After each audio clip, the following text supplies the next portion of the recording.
muchas gracias por asistir hoy, sobre todo porque es una tarde y se hacen las cosas difíciles, ¿vale? Esta charla de hoy es parte de las charlas de la comunidad de software crafters de Murcia. Yo soy coorganizador de la comunidad de software crafters y también es parte de la colaboración con Codurance. Bueno, también trabajo para Codurance, así que hago doble misión aquí, ¿vale? Y bueno, hoy, antes de nada, como he dicho antes, pues voy a grabar, así que cualquier persona que no quiera salir en la grabación, por favor, quite la cámara. Antes de nada, me gustaría hacer una breve introducción a Julio César, ¿vale? Julio César es un gran referente, por lo menos para muchas personas y para mí uno de ellos también, y es un team lead en Dog Planner. La verdad es que da muchísimo gusto dialogar con él y hablar con él, y hoy viene a darnos una charla sobre cómo él vivió un proceso de evangelización de buenas prácticas en un entorno de trabajo en el que antes no lo aplicaban, y cómo fue y qué beneficios obtuvo de este proceso. Así que, no sé, Julio, te paso la pelota y si quieres decir algo más. Nada, poco más. Muchas gracias, Manu. Muchas gracias, Elena. Es un placer para mí estar aquí con vosotros, ¿no? He mamado mucho de todo el contenido que compartís las dos comunidades. Para mí estáis ahí en el top y es un placer estar aquí y contribuir un poquito a la comunidad, ¿no? Que siempre se trata de eso, ¿no? No solo de chupar cosas, sino también de volver un poco y compartir aquí un poquito. Y pues Antes, nada, dime, Antes de que Manu. empieces, nada, de comunicar al resto de la gente que está entrando y que ha entrado que básicamente el esquema de la presentación de hoy va a ser una charla durante 50 minutos y los últimos 10 minutos vamos a estar de preguntas. Así que sentidos libres de dejar las preguntas en el chat, yo iré recogiéndolas, ¿vale? Y al final las vamos presentando, y si alguien quiere decirlas a viva voz, que abra el micro, perdón, en su momento y que le dé, ¿vale? Pero por favor, las preguntas en la parte final. Gracias. Eso es. Pues nada, empezamos. Pues Dog Planner, pero no voy a hacer publicidad de ello, lo prometo. Y espera un segundo. A ver, ahora. Vale, pues nada, la charla de hoy se llama Una historia de testing. Es cómo empezó mi historia con el testing, que todavía no ha acabado. Pero antes de ello, quiero hablar de los hermanos Wright. Seguramente los conocéis todos, son los que inventaron el primer avión allá en 1903. Pero no sé si alguna vez os habéis preguntado, ¿no? ¿Por qué fueron ellos, por qué no otros? ¿No? El ser humano siempre ha intentado desde hace mucho, desde casi los principios, ¿no? Volar, y otras grandes personas lo intentaron antes, como Leonardo da Vinci, por ejemplo, y otra serie de genios.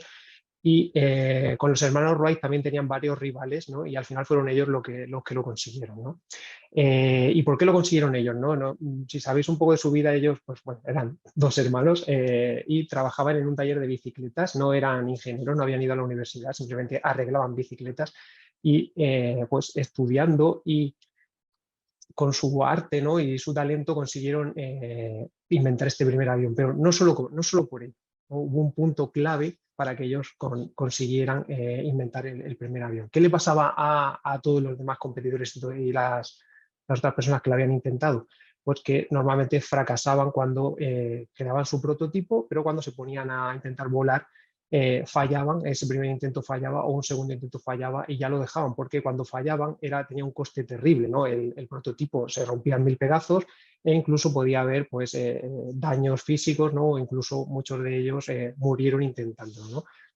¿Y por qué lo consiguieron los hermanos Wright? Bueno, pues ellos, además de inventar el primer avión, antes inventaron el túnel de viento, un primer túnel de viento que les permitió probar más de 100 tipos de configuraciones de alas, y esto fue lo que de un modo muy rápido, de muy bajo coste y muy sencillo, ¿no? Y por eso cuando pusieron su primer prototipo a volar, es verdad que el primer vuelo no salió bien, pero los daños fueron mínimos y luego con el segundo ya lo consiguieron, ¿no?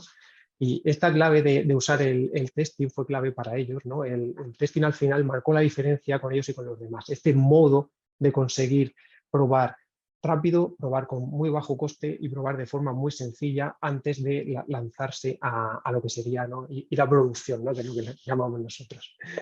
Y bueno, pues os quería adelantar con esto, ¿no? Daros un poco de contexto de por qué el testing es importante no solo en nuestro sector, sino en todos los demás. Y ahora ya sí, vamos a empezar con esta historia que os tengo preparada, ¿no? Esta historia es una historia real, basada en hechos reales. Empezó en Murcia en el año 2008 y os voy a dar un poco más de contexto. Yo estaba en un equipo, acababa de llegar a una empresa, era un entorno cliente consultoría, nuestro cliente era el Servicio Murciano de Salud. Tenía un equipo muy pequeñito a mi cargo, yo era lo que entonces llamaban analista, que era el que se encargaba de un equipo, pero también era desarrollador, éramos 4 desarrolladores en total. Teníamos un montón de proyectos. De hecho, yo cuando llego al equipo, ya llego a encargarme de un desarrollo de un proyecto. Vale. Llego a encargarme de un proyecto que iba mal de tiempo y tenía que hacer el desarrollo yo completo, además de hacer de analista y de cuidar al equipo. ¿Y qué más? ¿No? Y además seguíamos una metodología waterfall, lo típico de aquella época, un análisis, un desarrollo y unas pruebas. Y no solo eso, sino porque waterfall mucha gente lo entiende bien como esas fases bien divididas, ¿no? Donde una fase tiene una entrada y una salida, pero también waterfall viene a decirnos, viene a implicarnos así un sistema jerárquico de los roles de desarrollo, ¿no? Un analista, que es el que piensa y el que decide cómo se hacen las cosas, un desarrollador que solo programa, un tester que solo prueba, ¿vale? Estos roles eran los que teníamos. Y también lo que hacíamos era un testing absolutamente manual. Vale, pues nada, pues yo llegué allí y me estaba haciendo el onboarding, pero un onboarding, como ya os digo, muy loco, porque directamente me entré y tuve que ponerme a programar el primer día y llevaba solamente unos pocos días cuando uno de mis compañeros pues, me dice, oye, que yo he terminado el proyecto que estaba haciendo, llevo aquí varios meses desarrollando por mi cuenta y tengo el proyecto ya listo para entregar, ¿no? Y digo, bueno, pero ya, ¿y qué hacemos, no? ¿Lo entregamos ya? ¿Lo has hecho todo? Y dice, sí, he hecho todo lo que había en el Jira. Vimos el Jira y había cientos de tarjetas, todas hechas. Y digo, vale, digo, ¿y lo has probado? ¿Está bien probado? Y dice, sí, yo lo he probado y esto está listo para entregar. Bueno, pues venga, lo vamos a entregar, ¿no? Porque, ¿qué vamos a hacer? Así que entregamos y nada, pasan los días. En aquella época las entregas eran muy diferentes de ahora, ¿no? No teníamos todavía un entorno de CI/CD y lo que hacíamos era pues, que preparábamos el software, el entregable, y lo dejábamos donde había que dejarlo y enviábamos un email al product owner de turno, ¿no? Bueno, pues van pasando los días, pasa una semana y digo, oye, pues esto parece que ha ido genial, ¿no? Porque aquí no pasa nada, ¿no? Pero al final un día nos llega un email y en el email pues nos responden, oye, que ya he conseguido que monte todo el software en un servidor, lo he estado probando y os adjunto un listado de incidencias que han llegado, ¿no? Y bueno, pues abrimos ese listado que era una Excel y lo que nos encontramos es ahí en toda la pantalla llena de incidencias, ¿no? Pero es que empiezo a bajar scroll y había más y más, ¿no? Había decenas de incidencias, ¿no? La gran mayoría eran bugs, simplemente pues eran fallos, algunos más sonrojantes que otros, pero también había muchos cambios porque o bien nosotros no habíamos entendido bien lo que había que hacer, o bien cuando el usuario se puso a probarlo, pues se dio cuenta de que eso no era lo que quería o que pensó en una forma mejor de hacer las cosas. En definitiva, lo que habíamos entregado, pues no podíamos llamarlo working software, no funcionaba y no era lo que quería el cliente, ¿no? Y esto, pues, por supuesto, era un retraso en nuestra fecha de entrega y además empezamos, ¿no? Con una insatisfacción del cliente, una desconfianza en nosotros, ¿no? Pero bueno, ¿qué es lo que nos juntábamos? Pues esto no ha salido bien, tal, pues quizás teníamos que haber mejorado, sí, bueno, pues ¿qué hacemos? Bueno, vamos a arreglarlo todo, ¿no? Pero tuvo unas consecuencias en nosotros, ¿no? Obviamente te llega eso como profesional, pues a nadie le gusta que tu trabajo sea rechazado de esa forma, ¿no? Con decenas de incidencias, eso pues te genera un estrés. Además, el desarrollador cuando terminó el proyecto, por supuesto, se puso con el siguiente porque teníamos mucho trabajo y ahora pues tenía que volver a cambiar de contexto y volver atrás, ¿no? Y ese proyecto que había empezado ya, pues se quedaba totalmente cojo. Además, ¿qué genera todo esto? ¿No? Pues que en tu código no tienes confianza, no sabes si funciona, si no funciona, ¿no? Y además de esa falta de confianza que el cliente tenía en nosotros, ¿no? En definitiva, fue un golpe y un golpe que afectó a nuestra motivación. Pero bueno, pues decimos, venga, pues vamos a arreglarlo todo, nos ponemos, lo probamos todo y volvemos a entregar. Y efectivamente, ¿no? Pues estuvimos varios días arreglándolo todo, bastante porque había mucho que hacer y finalmente volvemos a entregar.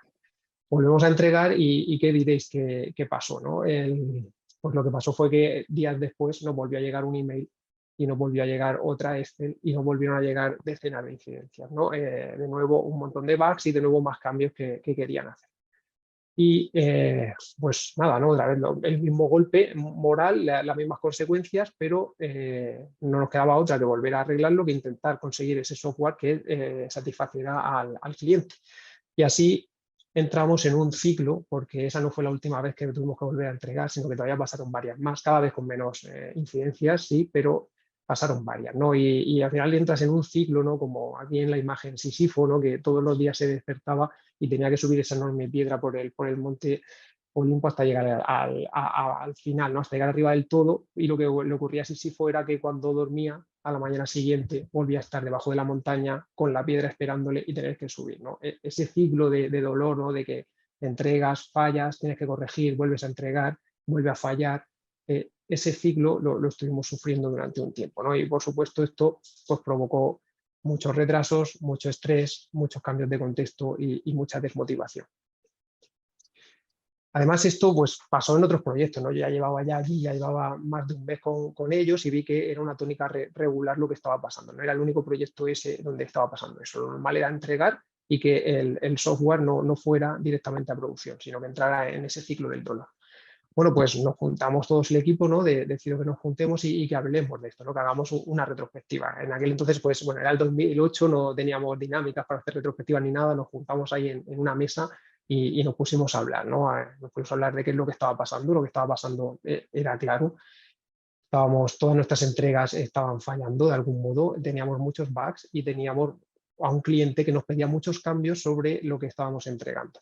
Y luego también con este ciclo del dolor de entregar, de una entrega sobre una entrega, lo que nos ocurría a veces es que teníamos bugs de regresión, ¿no? Bugs que creíamos que habíamos arreglado, pero que luego tocábamos el código también y como al final había un acoplamiento ahí, pues ese bug volvía a salir, ¿no? Volvían a salir bugs muy parecidos.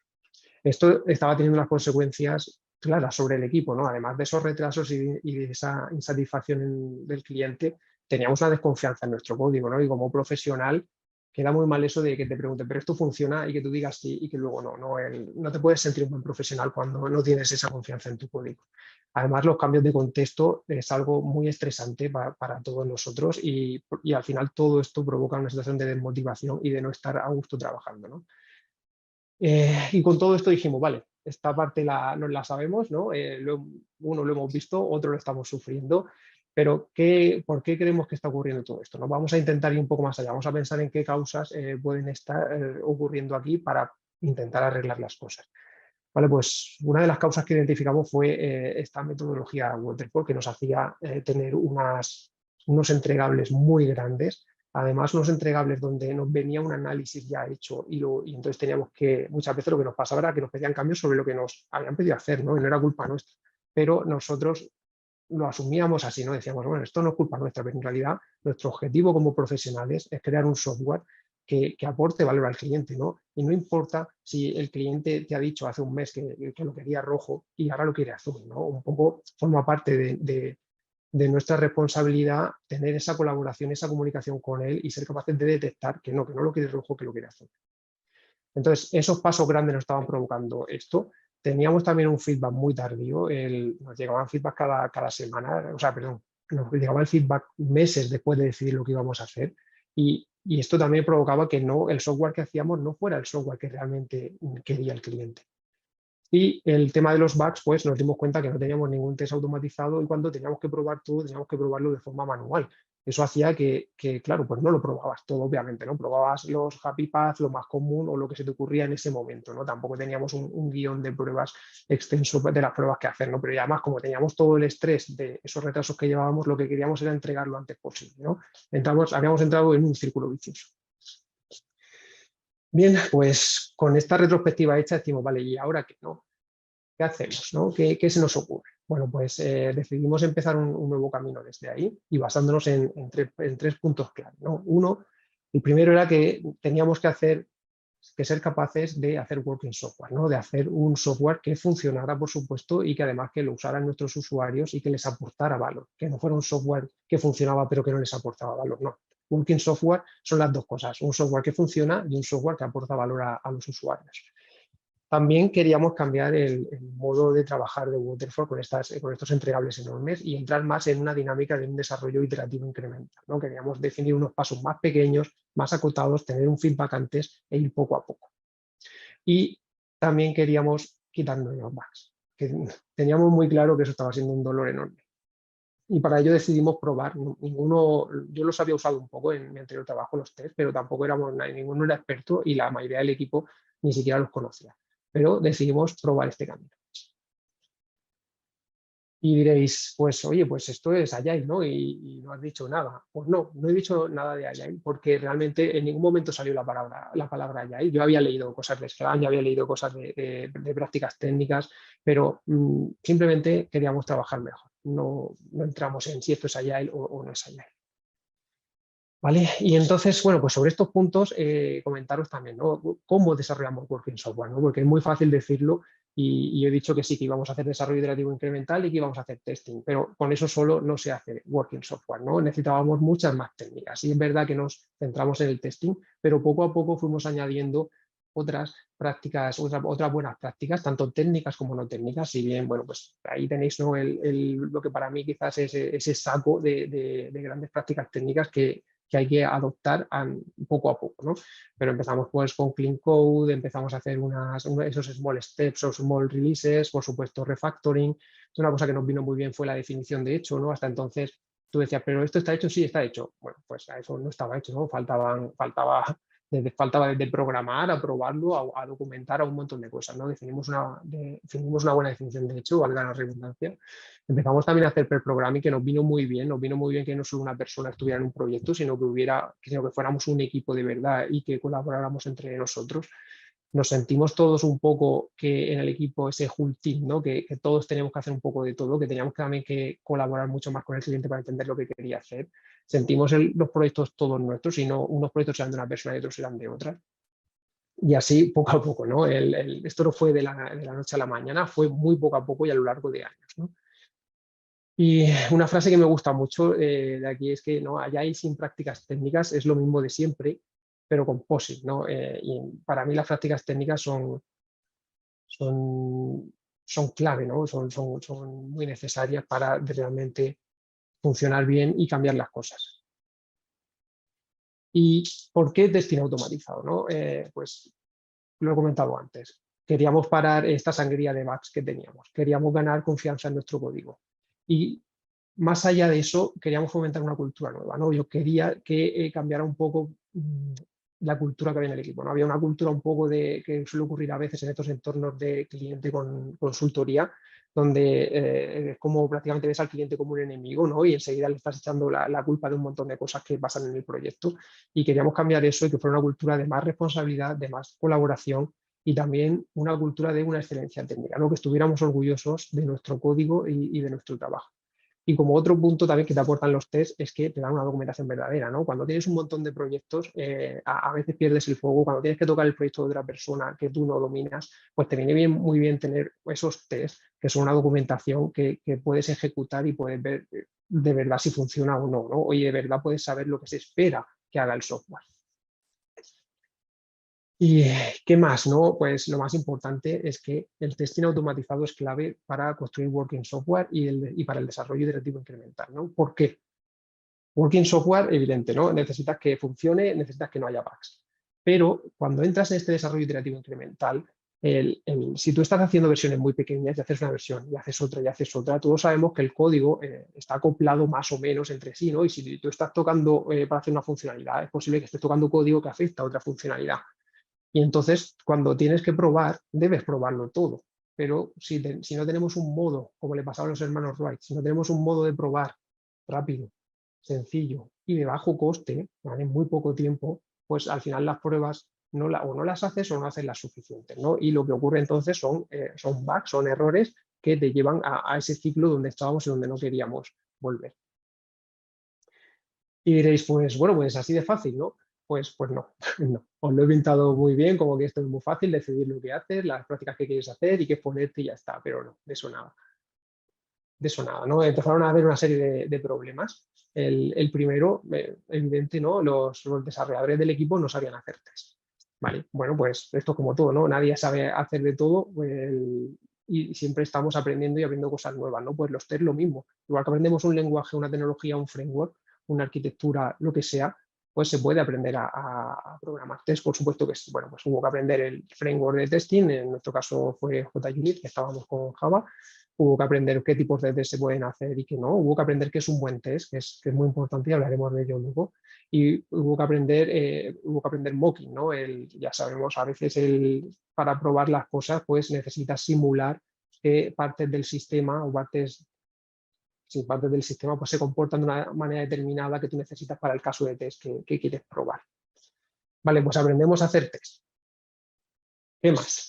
Vale, pues ocurrió luego cuando estás empezando a hacer test, te das cuenta de que hacer test es realmente difícil, ¿no? Eso es lo que nos pasaba, ¿no? Teníamos software muy antiguo, software legacy, y nos costaba mucho hacer test a veces, ¿no? Pues tuvimos que aprender a diseñar software testeable, ¿no? Tuvimos que aprender a hacer software que tuviera una alta cohesión y un bajo acoplamiento, y esto es clave, no se aprende tampoco de la noche a la mañana, estás continuamente aprendiendo y es clave porque son dos fuerzas enfrentadas. Cuando subes cohesión, a veces pues pierdes el acoplamiento, puede ser más bajo, pero no es exactamente lo que quieres. Y ahí tienes que luchar y que entrar en un proceso de volver a aprender y de aprender a diseñar, ¿no? De aprender a diseñar que es clave. ¿Y qué más? Pues tuvimos que aprender Clean Code, tuvimos que aprender Solid y tuvimos que aprender inyección de dependencias, ¿no? Para ser capaces en los tests de cambiar unos objetos por otros según lo que nos venía bien para nuestros casos de pruebas. Y entonces aquí hay gente, ¿no? Cuando estábamos haciendo todo esto decíamos, jolín, pero es que realmente estoy diseñando bien, ¿no? Si tengo que cambiar el diseño, la forma en que yo hago las cosas hasta ahora tengo que cambiarlo para poder hacer los test bien. ¿Este diseño es bueno o me estoy forzando a cambiar mi diseño porque simplemente quiero ser capaz de hacer test fáciles? Bueno, pues un buen diseño, una de las características de un buen diseño es también que sea fácilmente testeable, ¿no? Esta duda surgió, pero pues lo aclaramos rápido, ¿no? Y con el tiempo vimos claramente cómo antes no diseñábamos bien el software, ¿no? Y como poco a poco habíamos ido aprendiendo a diseñar mucho mejor. Otro problema que tuvimos fue que, bueno, pues simplemente pues los desarrolladores, algunos no querían hacer test, ¿no? Al final todo cambió y esto es un cambio muy fuerte porque no es simplemente aprender a programar test, sino que es cambiar toda tu mentalidad y toda tu forma de entender cómo estás desarrollando, pues hay una resistencia. Hay una resistencia y esto es un cambio fuerte, pues la resistencia puede ser fuerte en determinadas personas, ¿no? En algunas personas que no están convencidas, que no han oído de esto y que no quieren que nadie les cambie su forma de trabajar. Y empiezan las excusas. Y bueno, pues al final la clave aquí es que es una cuestión de cultura y la cultura no se cambia de la noche a la mañana, pero poco a poco, y si lo vas metiendo en el día a día, si realmente el cambio que estás haciendo es para bien, la gente acaba dándose cuenta, ¿no? Y acaba entrando.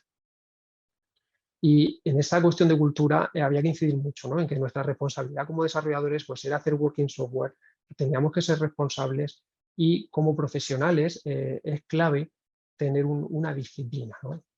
Y hablando de disciplina, os quiero poner a Ken Beck, seguramente todos lo conocéis, ¿no? El autor de String Programming y de TDD.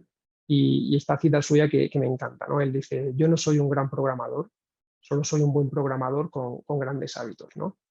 Y claro, si Ken Beck dice que él no es un gran programador, pues yo seguramente también ni siquiera sea un buen programador, ¿no? Soy un programador del montón, pero sí que esos buenos hábitos, sí que ese hacer test te viene muy bien para ser un profesional, para trabajar bien, ¿no? Hay gente por internet que dice, yo no necesito test, ¿no? Y es verdad, y son grandes programadores, son genios. Yo seguramente si fuera capaz de escribir código y que no fallara nunca, o que solo fallara no sé, un 1% de las veces, pues a lo mejor tampoco necesitaba escribir test, pero no soy ese programador, ¿no? No soy ese programador y yo necesito esos grandes hábitos y necesito hacer test para hacer working software.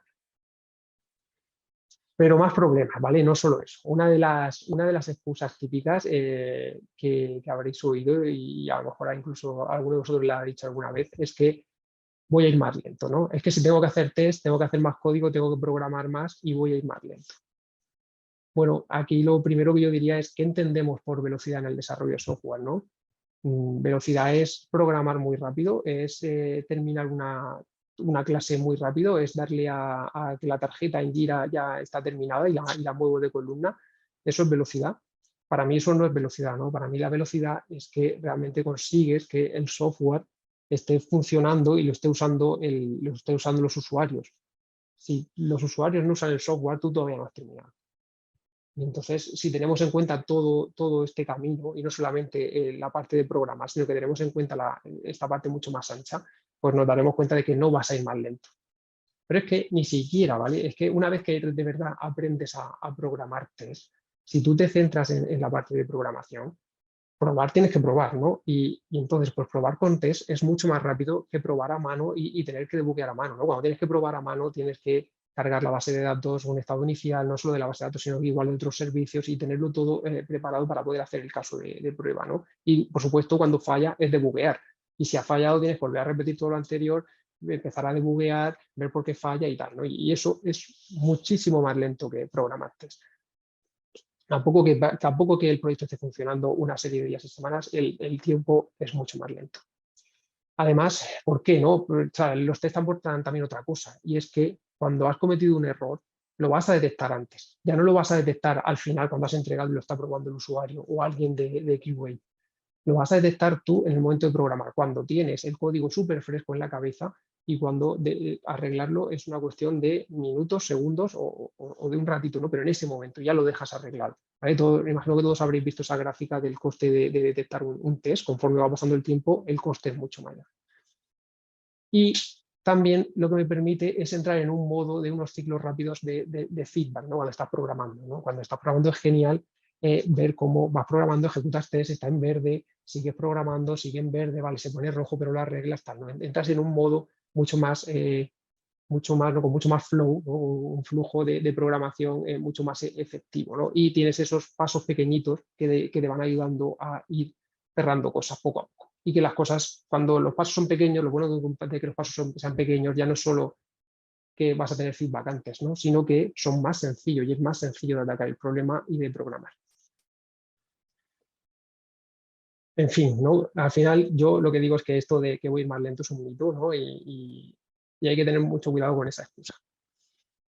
Otra excusa muy que pasa mucho es la de ¿y qué le digo a mi jefe? ¿No? Esto en mi caso no pasó porque el jefe, ¿no? Entre comillas, era yo, era uno más, pero más o menos el responsable del equipo era yo y yo era el primero que empujaba por hacer test, ¿no? Pero sé que esto pasa en otros equipos, ¿no? Que dicen, pero es que mi jefe no quiere que haga test.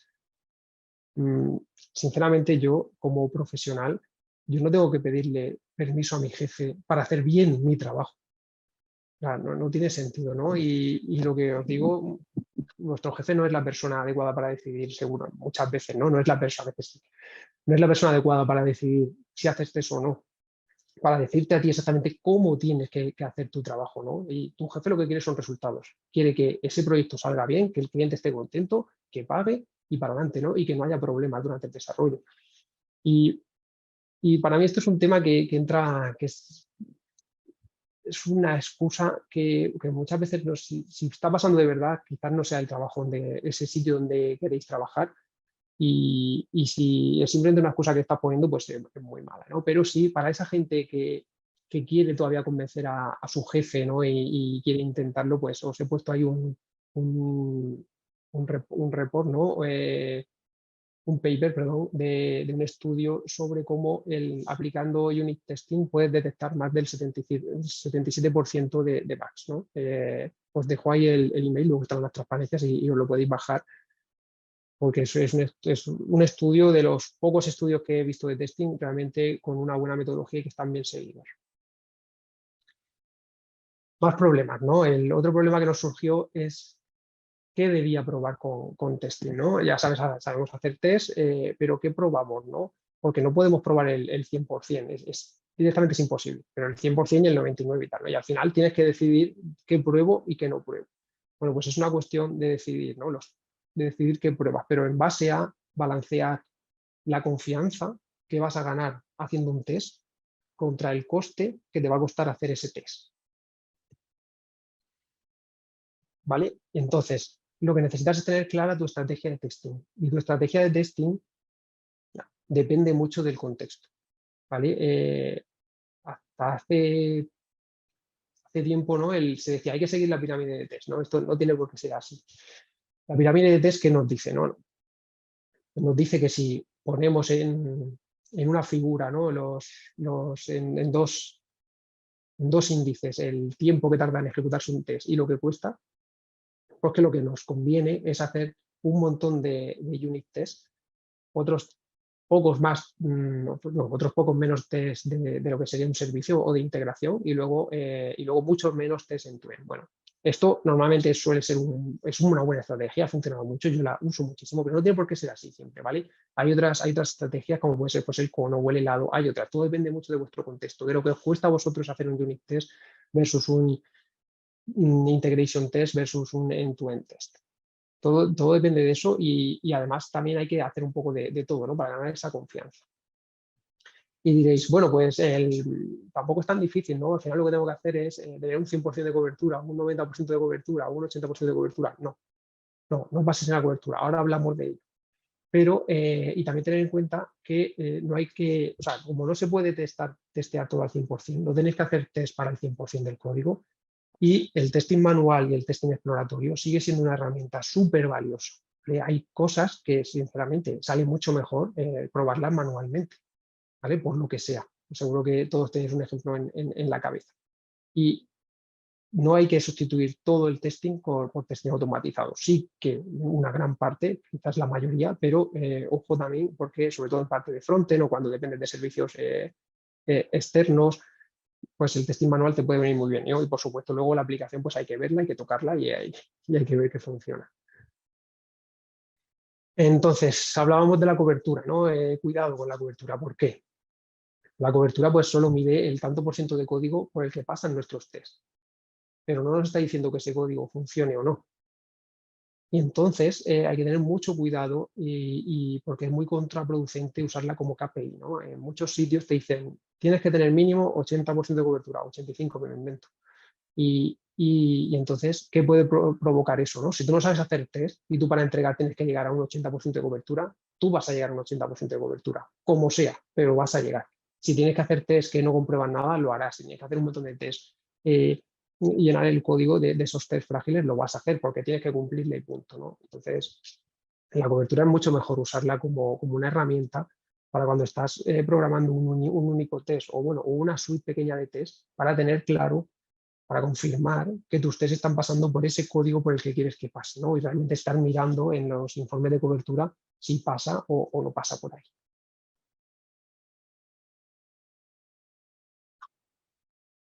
Voy muy rápido, pero dejadme que bebido agua porque ya no puedo más. Y nada, no, pero seguimos, ¿eh? Entonces os preguntaréis, que no mido nada con mis tests, ¿no? ¿Cómo sé que mis tests están funcionando? ¿Cómo sé que realmente todo este coste de programar los tests me está aportando, ¿no? Lo que tenéis que medir es el impacto que está teniendo el hecho de programar test, ¿vale? Lo que es muy fácil medir es ese número de bugs que tendríais, ¿no? Por meses, por entregas, por lo que fuera antes, y luego conforme vais aplicando test, tenéis que ver que realmente ese número de bugs se van reduciendo, ¿no? Y no solo bugs, ¿no? También cuando tienen muchos bugs, lo que tienen son esas versiones bugfix que lo único que hacen es has entregado algo y falla de tal manera que tienes que hacer una versión solo con ese arreglo, porque si no, no pasa, ¿no? Hay que hacer un rollback y volver atrás.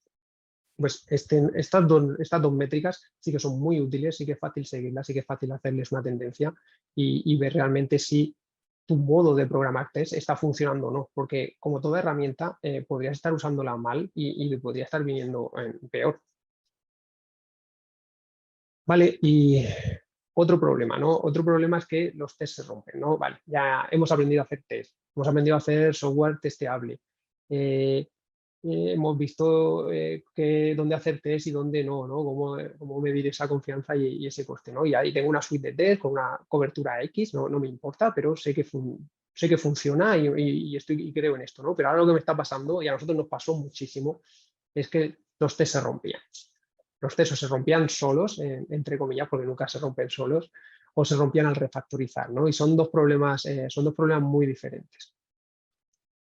Bueno, lo primero es tener en cuenta que los tests al final es código y como todo código tienen un coste de mantenimiento, ¿vale? En esa balanza que hay que tener de confianza-coste, pues ese coste no es solo el coste de tener que programarlos en ese momento, sino que es el coste de luego tener que mantenerlos también, ¿vale? Entonces hay que aprender a hacer buenos tests y hay que aprender buenas prácticas para hacer buenos tests y también tener muy en cuenta lo que son los antipatrones, ¿no? A la hora del testing. No me voy a meter en los antipatrones, pero sí que os voy a decir lo que es un buen test, porque es clave, ¿no? Y al final los antipatrones pues son malas prácticas haciendo un test, ¿no? Pero si conseguimos que un test sea rápido, importantísimo.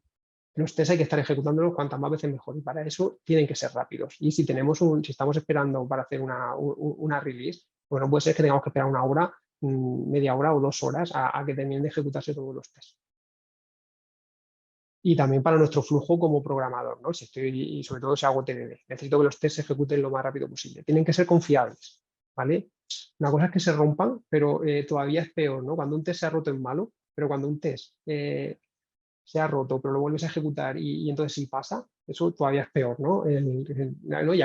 Vamos, yo soy el primero que me ha pasado, de ejecutar la test y decir, oye, este test ha fallado tal y yo no he tocado nada aquí. Sí, vuelve a ejecutar la suite que la segunda test seguro que funciona ya, ¿no? O sea, es una locura, ¿no? Pero a todos nos ha pasado. Bueno, pues un buen test tiene que ser confiable, tiene que ser no frágil, ¿no? No puede ser que se rompa y que se quede roto, ¿no? Por lo que sea, ¿no? Esto, pues aquí los antipatrones, como por ejemplo, pues no depender del estado de servicios externos o de datos o de configuraciones, ¿vale? Eso es clave, ¿no? Al final un test tiene que preparar su entorno sobre el que se va a ejecutar y luego, si hace falta, que lo limpie. ¿Qué más? Un test tiene que ser fácil de leer y modificar, como todo el código, ¿vale? Es código y tenemos que tener los mismos cuidados que tenemos con el código de producción. Tiene que ser fácil de leer y si es fácil de leer será fácil de modificar. Tiene que ser relevante, ¿vale? Tiene que probar algo con sentido, algo que importe, algo que aporte, ¿vale? No probamos cualquier cosa, ¿vale? Y sobre todo cuando probamos, lo que vamos a buscar es probar comportamientos y no detalles de implementación. ¿Vale? Si hacemos esto, ¿vale? Si probamos esos interfaces públicos en vez de meternos a probar pequeños detallitos de cómo estén implementadas las cosas, mucho menos probar métodos privados, pues si conseguimos eso, conseguiremos que nuestros tests no se rompan al refactorizar. Y si hacemos que nuestros tests sean confiables y no frágiles, también evitaremos que esos tests que se rompen solos, ¿no? ¿Y qué más? Pues, ¿qué es TDD? ¿No? También habíamos hecho testing y dijimos, bueno, y hacemos TDD. Bueno, tengo que deciros que sí hicimos TDD, pero mucho más adelante, ¿vale? Años después, cuando ya controlábamos mucho el hacer test, pues nos fuimos metiendo con TDD. No usábamos TDD el 100% del tiempo, es una herramienta, no tenéis que usarla el 100% del tiempo, tenéis que saber cuándo usarla y cuándo no. Y además es una herramienta muy complicada. Y también os reconozco que no todos los desarrolladores hacían TDD, para nada, ¿eh? Pero bueno, ¿qué os cuento? ¿No? Bueno, con TDD hay que tener claro, ¿vale? Esto me aburro de decirlo, ¿no? Tengo muchas veces conversaciones ya no solo con programadores, sino bueno, pues con managers o con gente de hiring, ¿no? Con recruiters, ¿no? Y se lo tengo que contar una y otra vez, ¿no? El TDD no es una técnica de testing, es una técnica de desarrollo, ¿vale? Entonces, pero un desarrollo que a lo mejor puede ser diferente, un desarrollo que hay que entenderlo como que incluye diseñar, programar y probar, ¿vale? La parte de programar y de probar puede estar clara, pero también es parte del diseño, ¿no? Porque con TDD, ya según el estilo que uses, pero es una herramienta que te va a ayudar a diseñar porque te va a dar unos momentos específicos. No es que con TDD tú diseñes mejor simplemente por el hecho de hacer TDD, sino que te va a dar unos momentos claros en su flujo de funcionamiento de diseñar, ¿no? Antes de hacer el test vas a tener un momento ahí porque tienes que pensar en el test y al pensar en el test tienes que pensar en la interfaz, en cómo quieres que eso funcione. Ahí ya vas a entrar a pensar, ya vas a diseñar. Luego cuando estás programando, por supuesto que programar al final es diseñar y cuando estás programando siempre ese diseño te lo cuestionas y lo pones a prueba, ¿vale? Pero luego una vez que ya hemos probado y que el test pasa, tenemos un momento para hacer ese refactoring que nos va a permitir volver a cambiar el diseño, ¿vale? Entonces al final TDD es una técnica de desarrollo, está basada en test first más refactoring. ¿Qué nos aporta TDD? ¿No? Porque lo he pintado así un poco mal, ¿no? Como que es muy difícil, como que tal, como que no lo usábamos siempre. Bueno, es una herramienta muy potente y aporta muchísimo. Sobre todo, te mete en ese ciclo corto de feedback que te permite hacer ese flujo y que además te permite estar diseñando, programando, probando, refactorizando, ¿vale? Te permite ir partiendo de un diseño simple, te permite ir evolucionándolo a la misma vez que vas añadiendo funcionalidades, ¿no? Pero, insisto, es muy difícil de dominar, ¿no? Y nada, ¿no? Como último punto, para que no se os olvide, ¿no? Realmente para mí, las claves son que te va a forzar a pensar antes de programar. Ese momento de escribir el test es clave. Y luego que te va a hacer que solo escribas el código necesario. ¿Vale? Durante mi experiencia programando, me he equivocado muchas veces por escribir código de más. Y con TDD no lo habría hecho, ¿no? Y además, cuando te equivocas por escribir código de más, luego corregir eso es muy difícil. Y normalmente el código de más lo dejas. Lo dejas ahí y has aumentado la complejidad accidental de tu programa gratis. Y te has creado un problema para toda tu vida. Mientras que si solo haces el código suficiente, a veces también te equivocas, o sea, el código mínimo, a veces también te equivocas y haces de menos y parecía evidente, ¿no? Que ibas a necesitar añadir esa capita más de complejidad, ¿no? Pero a veces me ha pasado y he dicho, no, venga, voy a hacerlo más simple. Vale, me he equivocado ahí también a veces, pero lo bueno de ese error es que es muy fácil de corregir. Pues simplemente añado ese código que me aumenta la complejidad, pero lo añado en el momento que lo tengo claro.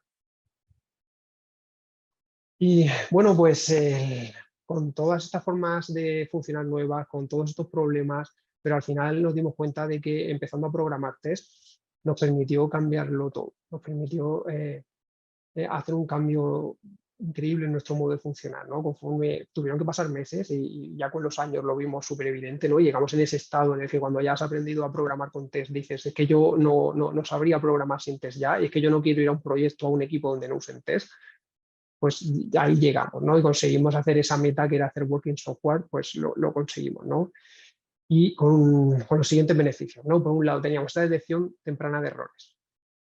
Por supuesto, no éramos perfectos, seguíamos cometiendo errores, pero los detectábamos antes, los arreglábamos antes.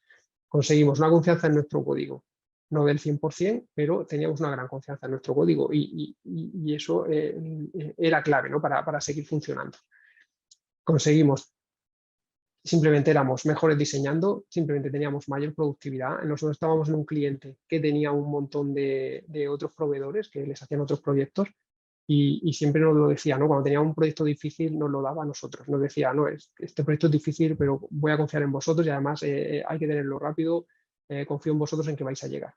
Teníamos la documentación real, clave, ¿no? Cuando estás clave en todo, ¿no? En todos los contextos, ¿no? Es clave, pero sobre todo cuando tienes que ir a un código y no sabes cómo funciona porque lo ha hecho tu compañero, pues te vas, ves los tests y funciona, ¿no? Y muy útil también cuando tengáis que hacer una revisión de código, pues empezar por los tests, ¿no? Porque ahí realmente vas a ver esa documentación de cómo tiene que funcionar el código. Y la clave, ¿no? Esa era la base para ese desarrollo iterativo incremental. Al final, el software entendido en cascada como que va a haber un gran entregable que lo va a solucionar todo y que luego entramos en una fase de mantenimiento, eso es otro mito.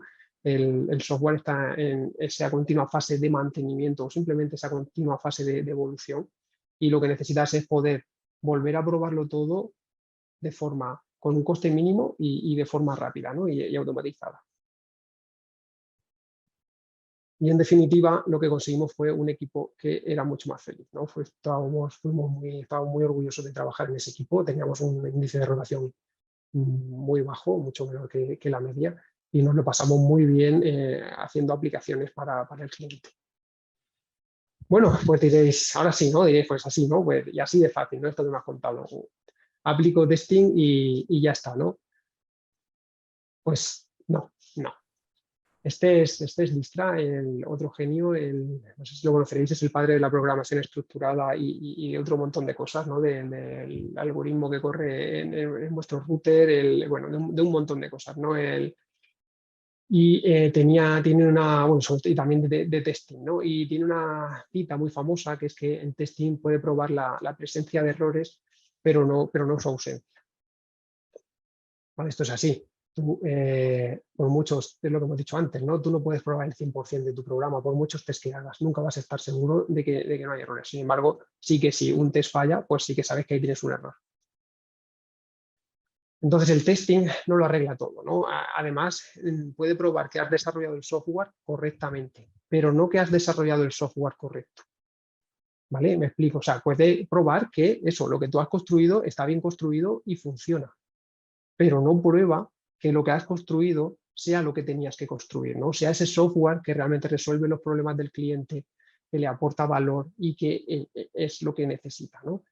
Entonces, además de testing, tenemos que centrarnos siempre como profesionales en que lo que hacemos tiene que aportar valor, ¿vale? Valor, valor y valor. Nunca se nos quite la cabeza. Cuestionarlo siempre que tengáis que hacer algo, ¿no? Esto que vamos a hacer le aporta valor. No basta con que lo diga el product owner de turno, ¿no? Vuestra responsabilidad también como desarrolladores es incidir en eso. Y además volvemos a ese trade-off, ¿no? De confianza versus coste. Vale, si el testing no lo arregla todo, entonces ¿cuántos test hago, no? Bueno, pues tenéis que tenerlo en cuenta, ¿no? El testing te va a dar confianza, pero tiene un coste a la hora de programar los tests y a la hora de mantenerlos. Entonces siempre tenerlo en cuenta. Y además de testing, lo que hace falta muchas veces es mucha cultura de software craftsmanship, de responsabilidad, de querer ser un buen profesional y mucha cultura de colaboración. No estamos solos y somos tan importantes como todos los demás para hacer software y lo que necesitamos es colaborar entre nosotros mismos también, con muchas prácticas técnicas dentro del equipo, pero también con esa otra gente que está en la frontera del equipo o que está más allá del equipo.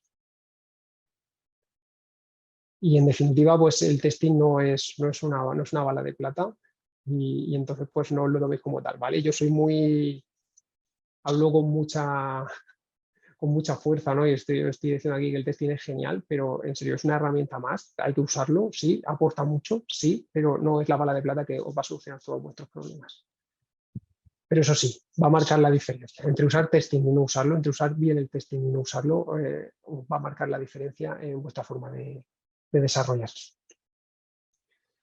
Y ya está, por mi parte. Muchas gracias a todos por escuchar. Vamos a pasar a las preguntas y ya está. Manu. Vale, pues Julio, muchísimas gracias por la charla y gracias a todos por aguantar tanto tiempo, que sé que se hace difícil y hasta ahora también. Hay unas cuantas preguntas, así que voy a ir haciendo pregunta a pregunta, así que ve respondiendo según vayas viendo y si da tiempo a todas, bien, si no, no pasa nada, ¿vale? No os agobiéis, las podéis preguntar luego en Twitter o nos podéis hablar en cualquier momento, ¿vale? Bueno, la primera. Supongo que para ayudar al cambio de cultura, para la gente que no quiere hacer test, el pair programming ayudó mucho para demostrar que el test ayuda a desarrollar más rápido, ¿no? Sí, claro. El pair programming ayuda. Al final lo que cuenta es el verlo con tus propios ojos cuando tienes resistencia, pero también lo que ayuda es ser muy pesado. Esto es así, ¿eh? O sea, hay gente que aún viéndolo y estaban haciendo pair programming, pues bueno, vale, tú veías que sí, que cuando estabas en pair programming, pues sí, podían hacer test contigo o tú le forzabas a hacerlo, pero luego cuando se quedaban solos, pues a lo mejor no hacían. Vale, perfecto. La siguiente pregunta. ¿Habría alguna diferencia entre hacer test y hacer TDD? Yo veo mucha gente que no le ve absolutamente necesario aplicar TDD más que hacer test. ¿Qué opinas sobre eso? Creo que lo que quiere decir es que la gente no quiere hacer test. No tengo muy clara la pregunta. Me he perdido yo también.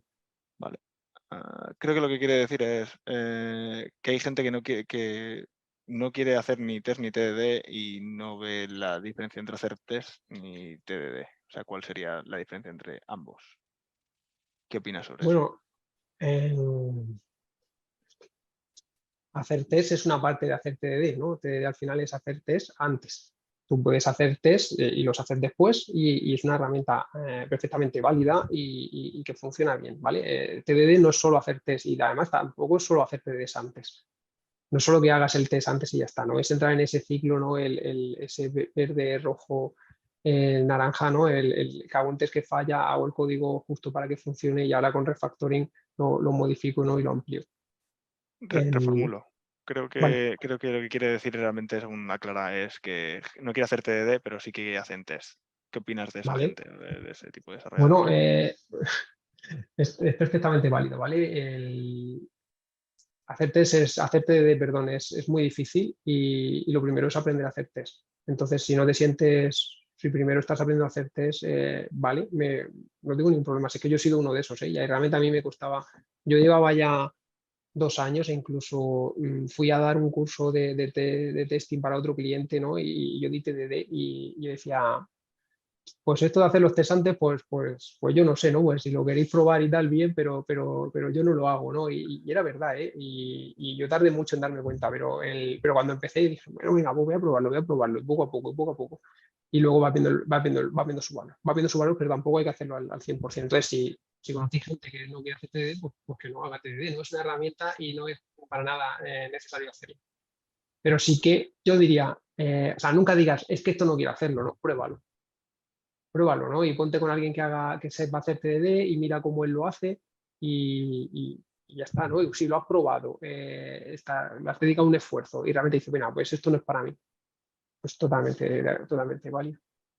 Y si queréis aprender o practicar, podéis venir a Software Crafter de Murcia y en cualquier cata os apuntáis y nosotros echamos una mano. Ahí Vale, está, pues bien paso metido. caía bien. Vale, Yo lo recomiendo también. la siguiente pregunta. Es un poco, esta es una pregunta un poco heredada porque realmente la pongo yo, pero viene de otra persona.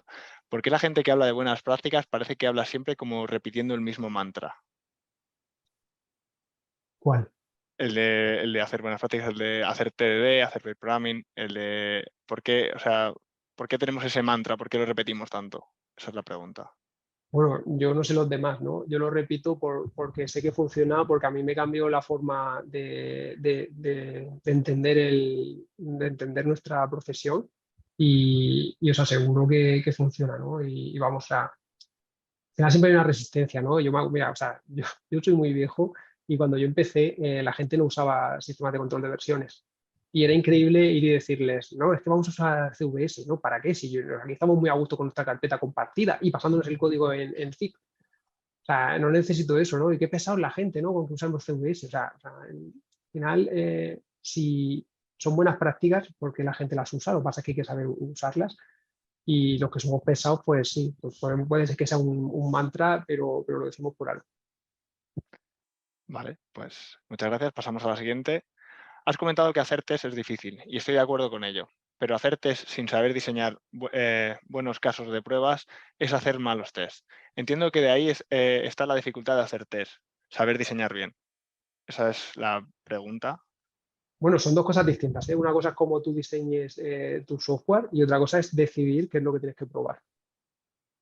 Son cosas distintas, están relacionadas, pero son muy diferentes. Y la dificultad de hacer test, pues por supuesto, son las dos cosas, ¿no? Es que sepas programar el test, que sepas diseñar software que sea testeable. Eso al final entras en una rueda, ¿no? Cuando tienes que hacer un test y ves que te cuesta mucho, dices, bueno, esto no debería ser tan difícil, y es verdad. O sea, normalmente si un test no te sale, vete a ver el diseño, plantéatelo, mira qué cambios se podrían hacer para que fuera más fácilmente testeable, ¿no?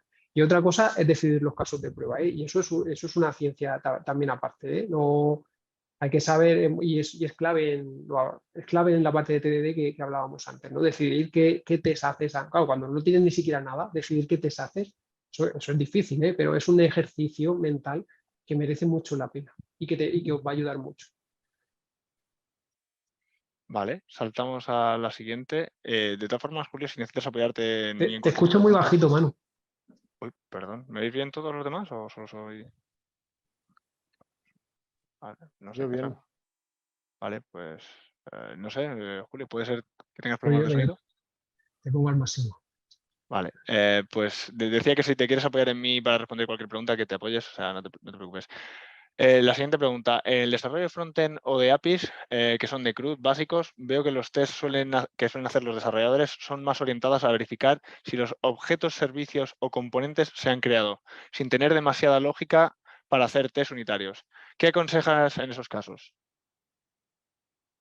Sí, yo también he visto test que prácticamente no estaban probando nada, ¿no? Yo he visto test que tenían tantos mocks que al final no estaban probando nada. Lo único que estaban probando es que se estaban haciendo las llamadas a los mocks, ¿no? Y el, claro, o sea, lo primero diría que en realidad ninguna aplicación al final es un CRUD.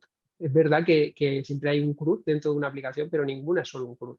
Y a la hora de hacer CRUDs, pues hay tantos enfoques diferentes, hay tantas herramientas que te hacen quitarte un montón de código, pero que a la vez te están añadiendo una complejidad que como eso mañana necesites un caso de uso muy específico, pues te va a traer muchos problemas. Entonces, tendría que verme, ¿no? Porque es que depende mucho del contexto. Lo que hablaba antes de esa pirámide de test, ¿no? Dependiendo de tu contexto, de tu arquitectura, de las tecnologías que estés usando, pues te va a convenir hacer un test o hacer otro, ¿no? Lo que sí que te puedo decir es, siempre teniendo en cuenta ese trade-off de confianza-coste, ¿vale? Y, o sea, sí, o sea, que tengas en cuenta eso y que tampoco hagas test por hacer test. Pero, a ver, que tampoco te creas que estoy diciendo, no, Julio ha dicho que si estoy haciendo un CRUD que no haga test. O sea, es que depende mucho de qué tecnología estés usando, ¿no? Pero quizás cuando tienes mucha confianza en las herramientas que estás usando, porque es tu base de datos, que sabes que funciona, porque tal, porque tienes un framework que te hace un montón de código, ¿no? Que te evita hacer un montón de código, que te evita hacer SQL, pues al final quizás lo que, claro, hacer test unitarios tiene poco sentido y va teniendo más sentido hacer test más de integración o incluso test end-to-end, ¿no? Perfecto. Espero que haya respondido la pregunta. Sí, En sí. algún sistema donde he utilizado RMs, como Entity Framework, hemos encontrado muchos bugs en la capa de acceso a datos. En este caso, ¿qué te recomendarías? ¿Test de integración? Pero entiendo que esos bugs vienen porque los mapeos, es que Entity Framework no lo conozco, ¿no? Pero si es como Hibernate, a mí también me ha pasado y los bugs venían por errores en los mapeos. Entonces ahí, bueno, nosotros, ahí fíjate, pues ahí hacíamos un poco de test manual, en el sentido de que lo que hacíamos es que activábamos esta característica que seguro que la tiene el Entity Framework también, que es que te saque por log la SQL que construye. Entonces, eso viene muy bien para evitar esas monstruosas select que monta a veces el framework, pero muchas veces es un error de que te has equivocado en un mapeo, pero a priori funciona, pero ha construido una SQL o incluso, o ya no solo que la SQL sea un monstruo, ¿no? Sino que en vez de lo que se podría obtener con una SQL, entras en este patrón en el n+1 y eso, eso luego no va a escalar. Y claro, en tu base de datos que tienes 4 datos va rápido, pero luego en producción y cuando lleve una semana funcionando, puedes tener problemas de rendimiento muy, muy grandes, ¿no? Y, y volvería a lo mismo, ¿no? Pues que, claro, si tienes un ORM, bueno, yo sé que es muy tentador empezar a hacer test unitarios del DAO, ¿no?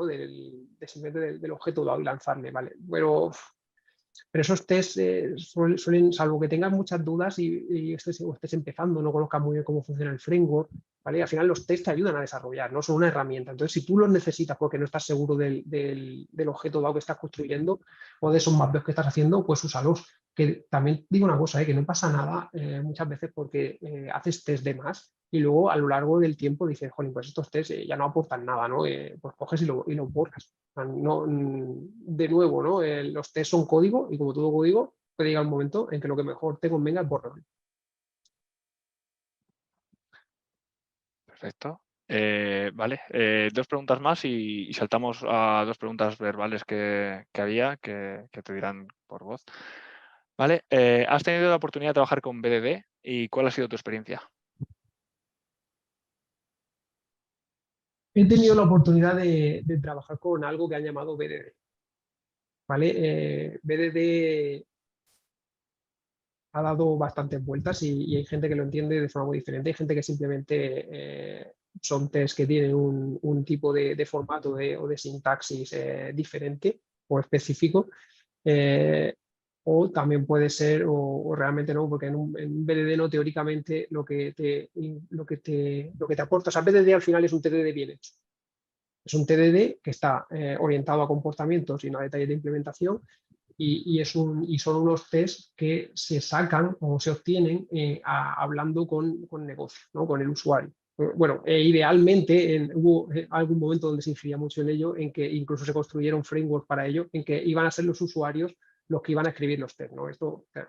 Entonces, si alguien lo ha visto, que me lo cuente, que vamos, le pago una cerveza y que me lo cuente. Entonces, bueno, pues eso, que si he usado BDD, o sea, yo no lo fomento usarlo, me quedo simplemente con hacer TDD bien, pero teniendo mucha colaboración con el cliente y fijándome muy bien en que mis tests prueban comportamientos. Sí, vale como respuesta, los sitios donde he utilizado BDD, al final el sujeto bajo test es el caso de uso. O sea que, como decía Julio, es la manera correcta de poder hacer TDD. Bueno, y por último, la última pregunta, Julio, es ¿cuánto tiempo os ha costado implantar las buenas prácticas en ese caso que contabas de 2008? No hay no hay un final. No hay un final. Yo te puedo decir que a los meses ya había resultados, pero eso fue un camino. Hay veces que pruebas una práctica que no te funciona muy bien y la dejas un poco aparcada y luego pues, más adelante la vuelves a intentar. O sea, no hay un final. Cada vez vas incorporando nuevas prácticas, nuevas formas de trabajar, ¿no? Y también muchas veces pues depende mucho del contexto, depende de las personas o del tipo de proyecto. Bueno, pues muchas gracias, Julio. Depende también de los dolores que tú tengas, ¿no? O sea, cuando vas a aplicar una práctica, algo nuevo, se supone que es porque va a solucionarte un problema que tienes. Entonces, bueno, pues hay problemas más fáciles de resolver y otros más difíciles. Vale, pues creo que ya estarían todas las preguntas. Voy a preguntar, no sé si está Roberto. Roberto, ¿no estás por aquí? Sí, ¿Quieres hacer las preguntas que habéis hecho en el chat? sí, voy a hacer solo una al final, por ir un poco más rápido. Bueno, lo Vale. primero, muchas gracias por la charla, Julio. Ha sido estupenda y creo que tienes que repetirla muchas más veces para animar a la gente a que empiece con el testing. Y bueno, la pregunta era un poco, en tu experiencia desde 2008, ¿tú has notado que el avance tecnológico, sobre todo en lenguajes de programación, te ha permitido ir facilitando, reduciendo el número de test que ibas a escribir bueno, para comprobar que efectivamente los requisitos del desarrollo de un software se estaban cumpliendo? Me refiero, por ejemplo, a cosas como que ahora ya no pueden ocurrir, como con la inmutabilidad o los leaks de memoria o punteros nulos y demás. Sí, bueno, un saludo Roberto, un placer tenerte por aquí. Y nada, sí, sí lo he notado, sí, es evidente, ¿no? También hay lenguajes que van a necesitar más test que otros, ¿no? Ya el hecho, ya no es solo el lenguaje, sino el hecho de tener un compilador también te quita test, que si no, pues usar un linter, por ejemplo, es una forma de testing, ¿no? que estamos usando. Entonces, pues hay lenguajes que te evitan te evitan programar determinados tests, ¿no? Aunque luego hay otros, ¿no? Que sé por dónde vas, ¿no? También por estos tipos que creo que ya hemos tenido esta conversación antes. Yo aquí sigo un poco a Uncle Bob, ¿no? Cuando dice o sea, que los tipos están muy bien y que te aportan mucho, sobre todo a la hora de escribir código, pero que luego que eso no te quita que tengas que hacer un test que finalmente compruebe que todo funciona bien. O sea, en definitiva, sí, pero no, quizás no tantos como. O sea, estamos de acuerdo en que sí que nos están evitando hacer determinados test, pero yo creo que quizás no tantos como tú crees.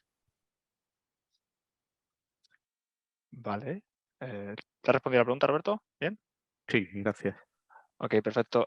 Pachi comentaba por el chat que no conocía a nadie que aplicara TDD en su empresa. Que yo sepa, en Codurance es la manera habitual y normal de trabajar. Nosotros trabajamos siempre con TDD. No conozco a nadie que no trabaje aplicando TDD. Creo que Elder, si no estoy mal, también. Y Julio también. Aunque corregirme si me equivoco. Sí, en los últimos años, en todos los proyectos en los que hemos estado, es el día a día. Creo que el más emblemático, así por lanzar así un gancho, a ver si se atreven a venir también por aquí, por las comunidades, a mostrar lo que tienen, porque es muy desconocido, la verdad. En el 2013, en las loterías y apuestas del Estado, se migró absolutamente todo el core de loterías, ¿vale? Y una muy buena decisión desde el principio fue justamente no solo TDD, sino que había un arquitecto muy, muy potente, a ver si coge el guante y viene a ver a mostrar un poquito de cosas. Venía ya con muy, muy buenas prácticas de y demás, pero por simplificarlo, el día a día era TDD y absolutamente todo lo que acaba de contar Julio eran exactamente las mismas experiencias. Sobre todo me hizo mucho clic cuando decías oye, desarrollador no sabe por defecto hacer test. pero en el equipo teníamos tester, ¿vale? Entonces, una de las mejores cosas que ocurrió, no solamente por el testing, sino también por otras cosas añadidas, como pre-programming y demás, era que al poco tiempo, y te estoy hablando de meses, ver al tester como un desarrollador más, porque no había diferencia, no identificabas diferencias notables entre el que era tester hace unos meses y el que es desarrollador ahora. Y otra de las cosas también súper bonitas era el tema de esos famosos niveles de, bueno, yo soy el junior, yo soy el senior, yo soy el arquitecto, yo soy el tal. Se acabaron las etiquetas y todos eran developers, ¿no? Pero sí, era el corazón de ambos equipos. ¿Sí?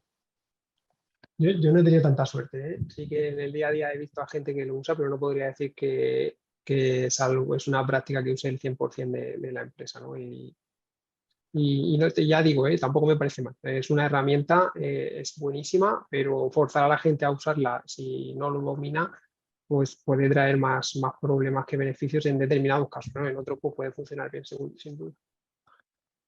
Vale, pues muchas gracias y bueno, chicos, antes de iros, recordaros que podéis seguiros en las redes sociales, podéis seguirnos también en las comunidades de Meetup, en la Murcia Software Crafters, en la Madrid Software Crafters con Elder, en Codurance, en los Meetup de Codurance, y que este vídeo será subido al canal de Codurance, ¿vale? Así que podéis vernos allí también en diferido si os apetece y muchas gracias por venir, de verdad. Muchas gracias por asistir hoy. Muchas Un gracias. placer, Julio. 50 personas, increíble. Muchas gracias a todos, un placer.